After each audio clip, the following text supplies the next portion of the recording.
দীপা দেখতে অনেক সুন্দর ছিল, কিন্তু সে পড়াশোনায় একদম ভালো ছিল না। দীপা তার মা বাবার সাথেই থাকতো। এভাবেই দিন যেতে থাকে। দীপার মা বাবা রায়হান নামে এক ছেলের সাথে দীপার বিয়ে দিয়ে দেয়। এই জন্য দীপার কলেজের পড়াশোনা বন্ধ হয়ে যায়। দীপা তার শ্বশুর বাড়ির সকল কাজকর্ম অনেক ভালোভাবে করে। রায়হান ও দীপার বৈবাহিক জীবন অনেক আনন্দের সাথেই কাটছিল। এভাবেই তাদের বিয়ের 2 বছর হয়ে যায়, কিন্তু দীপা মা হতে পারে না। একদিন দীপা তার শাশুড়ির সাথে রান্নাঘরে খাবার রান্না করছিল। তখন হঠাৎ তার শাশুড়ি বলে ওঠে, আরে, তোমাদের বিয়ের 2 বছর হয়ে গেল। কবে দেখবো নাতি নাতনির মুখ? আমি মরার পর তোমাদের ছেলে মেয়ে হবে নাকি? মা, আপনি যেটা চান আমিও সেটাই চাই, কিন্তু জানি না কেন ভগবান আমার মনের কথা শুনছে না। আমি কি করতে পারি বলুন? বৌমা, আমার প্রতিবেশী একটা মন্দিরের কথা আমাকে বলেছে। তুমি যদি ওই মন্দিরে গিয়ে ফিতা বেঁধে আসো, তাহলে তুমি মা হবেই হবে। আমরা চলো কাল ওই মন্দিরে যাই। ঠিক আছে মা। পরের দিন তারা মন্দিরে গিয়ে ফিতা বেঁধে আসে, কিন্তু কোনো কিছুই হয় না। এভাবেই দীপার শাশুড়ি তার অন্ধবিশ্বাসের কারণে কখনো দীপার গলায় মালা ঝুলিয়ে দিত, আবার কখনো তার আঙুলে বিভিন্ন রকমের আংটি পরিয়ে দিত। কিন্তু এসব করে কোনো কিছুই হয় না। দীপা কোনোভাবেই মা হতে পারে না। আর তার শাশুড়ির প্রতিদিনের এইসব অন্ধবিশ্বাসের কারণে দীপার অনেক খারাপ লাগতে শুরু করে। পরে দীপা ডাক্তারের কাছে যাওয়ার সিদ্ধান্ত নেয় এবং সে হাসপাতালে যায়। সেখানে একটি লেডি ডাক্তার দীপার অনেক পরীক্ষা নিরীক্ষা করে এবং বলে, মিসেস দীপা, আপনার রিপোর্ট একদম নরমাল। আপনার কোনো সমস্যা নেই, আপনি মা হতে পারবেন। ডাক্তারের কথা শুনে দীপা অনেক খুশি হয় এবং তার বাড়িতে চলে যায়। বাড়িতে গিয়ে সে রায়হানকে এই কথা বলে। রায়হান, আমি আপনাকে কিছু কথা বলতে চাই। হ্যাঁ হ্যাঁ দীপা, বলো কি বলতে চাও? আমি আমার সব টেস্ট করে দেখেছি, আমার রিপোর্ট নরমাল। আমি মা হতে পারবো, কিন্তু আমার মনে হচ্ছে। কি মনে হচ্ছে বলো? তোমার কি মনে হচ্ছে যে আমার মধ্যে বাবা হওয়ার ক্ষমতা নেই? হ্যাঁ, আমি আমি আপনার সাথে ওই বিষয় নিয়ে কথা বলতে এসেছি। প্লিজ আমাকে ভুল বুঝবেন না। একবার আপনার চেক আপটা করে নিন। তোমার মাথা ঠিক আছে? তুমি মা হতে পারছো না, অথচ দোষ দিচ্ছ আমার ওপর। আপনি আমাকে ভুল বুঝবেন না প্লিজ। একবার আমার কথাটা বোঝার চেষ্টা করুন। চুপ করো তুমি, তোমার সাথে আর কোনো কথা নেই। দীপার এতবার বলার কারণে রায়হান বিষয়টা নিয়ে একটু চিন্তা ভাবনা করে এবং সে কিছুদিন পর ডাক্তারের কাছে গিয়ে নিজের চেক আপ করায়।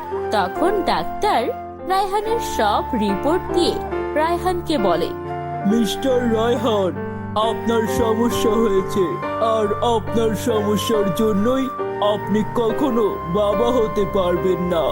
এই কথা শুনে রায়হান অনেক হতাশ হয়ে যায়, আর এই কথা সে কাউকে বলে না, সবার থেকে লুকিয়ে রাখে।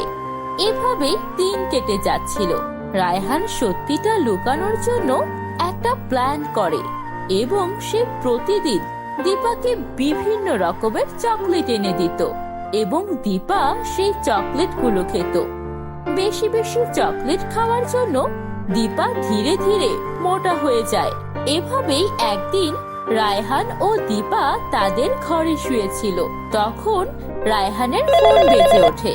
সে চুপি চুপি বিছানা থেকে উঠে গিয়ে অনেক সময় ধরে কারোর সাথে যেন ফোনে কথা বলছে। দীপা তখন রায়হানের এসব কাজ দেখে ফেলে এবং রায়হানকে সন্দেহ করে। আর এভাবেই একদিন রায়হান যখন অফিসের জন্য বের হয়, তখন দীপা তার পিছু নেয়। রায়হান এক হোটেলের রুমে গিয়ে পৌঁছায় এবং সেখানে রায়হান একটি মেয়েকে জড়িয়ে ধরে। জানো কত সময় লাগিয়ে দিলে আসতে, আমি কখন থেকে তোমার জন্য অপেক্ষা করছিলাম। সরি জানো, তুমি তো জানো আমার বউ আমার সাথে কিভাবে লেগে থাকে, তাই আমার আসতে দেরি হলো। হ্যাঁ, বুঝতে পেরেছি। তুমি জানো আমার বউ এটাও জানে না যে আমি ওকে ইচ্ছা করে মোটা বানিয়েছি, যেন তার মনে হয় যে সে মোটা হওয়ার কারণে আমি তার থেকে দূরে সরিয়ে যাচ্ছি এবং সে মোটা হওয়ার কারণেই মা হতে পারছে না। কিন্তু সত্যি কথা হচ্ছে আমি কখনো বাবা হতে পারবো না, কিন্তু আমি চালাকি করে সবার চোখে আমার বউকেই খারাপ বানিয়ে দিয়েছি। এইসব কথা শুনে দীপা তার স্বামীর প্রতি সব ভরসা ভেঙে যায় এবং সে অনেক কষ্ট পায়। তারপর সে বাড়িতে চলে যায় এবং রায়হানের এসব কাণ্ড সবার সামনে নিয়ে আসার জন্য একটা প্ল্যান তৈরি করে। তারপর পরের দিন সকালে দীপা ঘুম থেকে উঠে তার শাশুড়ি মাকে বলে, মা, মা, আপনি দাদি হতে যাচ্ছেন আর আমি মা হতে যাচ্ছি। পুরো ঘরে মিষ্টি বিতরণ করুন। পাশে দাঁড়িয়ে থাকা রায়হান এই সব কথা শুনে নেয় আর এই কথা শুনে সে অবাক হয়ে যায়। কি বলছো এসব দীপা? তুমি প্রেগনেন্ট কিভাবে হতে পারো? এইটা কিভাবে সম্ভব? আরে রায়হান, তুই এসব কি কথা বলছিস? আপনি এসব কেমন কথা বলছেন? আমরা তো এই দিনের জন্য কত দিন থেকে অপেক্ষা করছিলাম, আর আজকে সেই দিন এসেছে আর আপনি উল্টোপাল্টা কথা বলছেন। দীপা, তুমি মজা করো না, সত্যি সত্যি বলো এই বাচ্চা কার? এটা কেমন আজব প্রশ্ন? এই বাচ্চা আমার আর আপনার। এটা কখনোই হতে পারে না। কেন হতে পারে না বলুন? আপনার কেন মনে হচ্ছে এই বাচ্চা আমাদের নয়? বলুন, আপনি বলুন। সত্যি কথা এটাই যে আমি কখনোই বাবা হতে পারবো না। তাহলে দীপা কিভাবে প্রেগনেন্ট হলো? সত্যি সত্যি বলো, কোথায় নিজের কালো মুখ করে এসেছো? আমি না, আপনি বলুন, আপনার মুখ কোথায় কালি করে এসেছেন? আমি তো এসব কিছুই করিনি। কি হয়েছে বাবা তোর? তুই এসব কি উল্টো পাল্টা কথা বলছিস? আমি বলছি মা আপনাকে আপনার ছেলের সব কর্মকাণ্ডগুলো। তারপর দীপা তার শাশুড়িকে সব কিছু খুলে বলে এবং এসব কথা শুনে তার শাশুড়ির হুঁশ উড়ে যায় এবং তিনি তার ছেলেকে জোরে একটা চড় মেরে দেয়।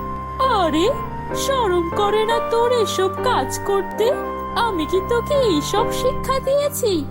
এতদিন আমি দীপাকে দোষ দিয়েছি, কিন্তু সমস্যা তো তোর মধ্যে ছিল। আর আমার শরম লাগছে তোকে আমার ছেলে বলতে। হ্যাঁ, আমি নাটক করেছি প্রেগনেন্ট হওয়ার, যেন আপনার সব সত্যি বের করতে পারি। আর আপনি যে কত নিচে নেমে গেছেন মিথ্যা কথা বলতে বলতে। আপনি একবারও ভাবেননি আপনার এই মিথ্যা কথার জন্য আমার ও আমার পরিবারের উপর কি সমস্যা হতে পারে? আপনি এসব কোনো কথাই ভাবেননি। দীপা ও তার মায়ের এসব কথা শুনে রায়হানের মাথা লজ্জায় নিচু হয়ে যায় এবং সে তার ভুলগুলো বুঝতে পারে। মা, দীপা, তোমরা আমাকে মাফ করে দাও। আমি নিজেকে বাঁচানোর জন্য দীপাকে ব্যবহার করেছি আর তোমাদের ধোঁকা দিয়েছি। তোমরা আমাকে মাফ করে দাও প্লিজ। আমি আপনাকে মাফ করে দিচ্ছি, কিন্তু আপনি আমাকে কথা দিন আর এসব কাজ কোনো দিন করবেন না এবং আমার থেকে কোনো কিছু লুকিয়ে রাখবেন না। আর হ্যাঁ, ওই মেয়েকে সারা জীবনের জন্য ছেড়ে দিন। তারপর তারা দুজন ভালোবাসায় একে অপরকে জড়িয়ে ধরে। কিছুদিন পর তারা খুব সুন্দর একটি পালক মেয়েকে নিয়ে আসে এবং সেই মেয়ের একটা নাম দেয় আর তাদের অর্ধেক পরিবারকে পুরো করে। এরপর তারা সবাই মিলেমিশে হাসি খুশি ভাবে জীবন যাপন করতে থাকে। তো আপনাদের কেমন লাগলো এই চকলেট পাগল বউয়ের কাহিনী?